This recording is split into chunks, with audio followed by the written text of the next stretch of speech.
François, qu'est-ce que tu as comme voiture?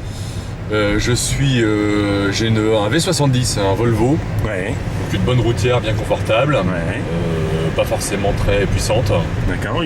Et c'est une Volvo que tu as depuis combien de temps? C'est une Volvo que j'ai depuis environ 6 ans maintenant. 6 ans. J'y suis assez attaché. Voilà, c'est une voiture assez sécurite, mais bon, c'est pas une voiture très véloce, très sportive. D'accord.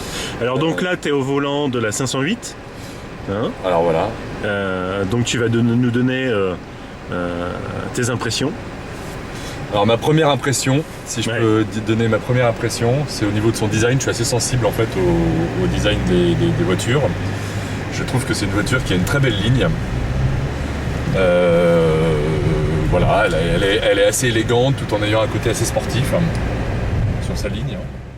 Bon bah bien au niveau de la RFID pour la reconnaissance, du propriétaire des clés. Ouais, tu as déjà ça toi sur ta Volvo? Non, j'ai pas ça, et à mon avis c'est super pratique parce qu'en plus j'ai une faculté à perdre mes clés, pas à perdre mes clés, mais en tout cas je sais jamais dans quelle poche elles sont. Ouais. Donc Ah là, d'accord. Là c'est un véritable confort. Donc ça je trouve ça très intelligent et très pratique. D'accord.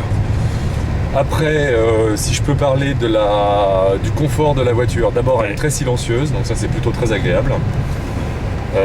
Elle se prend assez facilement en main, c'est-à-dire qu'elle a l'air bien ergonomique, bien pensée au niveau de ses tableaux de bord, de la lisibilité, des boutons pour le réglage du fauteuil.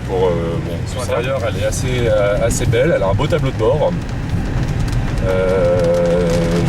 Voilà, c'est classe. Alors tu vois par exemple ici tu peux avoir les essuie-glaces automatiques, hein. Donc tu as un affichage, c'est inscrit, donc là tu es en essuie-glace automatique. Tu as déjà ça sur ta Volvo, les essuie-glaces automatiques? Non, D'accord.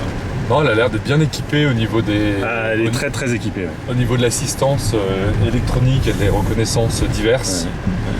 J'ai plus rien à faire si ce n'est tenir le volant et avoir le plaisir de conduire. Alors tu as même les fauteuils, tu vois, chauffants, hein, pour l'hiver ici. Alors ça, j'ai ça sur ma Volvo, Ouais. et ça c'est un vrai luxe. Ah oui, tu apprécies. J'apprécie beaucoup, notamment parce que ça, ce sont des fauteuils en cuir. Donc le cuir, c'est très beau, c'est très classe, mais c'est aussi la particularité de prendre le froid. Et donc c'est assez désagréable de s'asseoir sur du froid, on va dire. Et donc le principe des fauteuils chauffants, tout de suite on a une sensation de chaleur qui est assez rapide. Et donc qui donne une impression de confort très agréable. Alors là on prend le périphérique nord. Périphérique nord, on reviendra sur la route de Rennes. Donc justement je vais me servir du cruise. Voilà. Alors pour le cruise, en fait, tu vas te servir de ça. Des petites ici. D'accord, des petites molettes. Donc je vais te le régler. Voilà. Donc on a dit 90. On va se... Voilà, il est réglé sur 90. Voilà.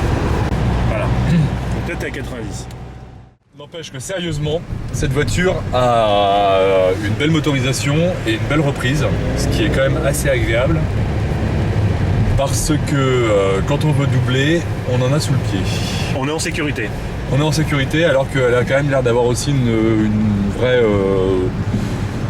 assise, quoi. Donc on se sent en sécurité dans le sens que ça a l'air d'être une caisse, une enveloppe assez sécurisée, on va dire. Alors, François, tu as une famille nombreuse, hein, tu as 3 3 enfants. enfants. Ouais. Alors comment tu vois ça, la place à l'arrière? Franchement, ça a l'air confortable. Il y a vraiment une finition soignée aussi pour les passagers, donc pour les enfants ou les adultes d'ailleurs. Assez spacieux. Bon, ça c'est quand même vachement pratique ça. Les pare-soleils qui sont intégrés dans la portière, très bien intégrés en plus parce qu'on a toujours en général un petit volet roulant là qui est pas très joli. Pas très joli, c'est ce que j'ai sur ma Volvo en tout cas. Ils ont quand même la commande aussi eux pour gérer leur clim. Donc ce qui leur permet d'avoir quand même un vrai confort. Alors on va regarder le coffre. Donc pour ouvrir le coffre, en fait, ici c'est le 0. Hop, on appuie là-dessus, j'ai mon coffre qui s'ouvre. Donc Comment là, est-ce j'ai que quand c'est même spacieux? un vrai, ouais, j'ai un coffre. Il n'y a pas de problème, j'ai un coffre. J'ai ça qui me permet de retenir mes valises. J'ai des petites choses sur le côté. Des élastiques. Je peux mettre des élastiques, c'est toujours pratique d'avoir ça.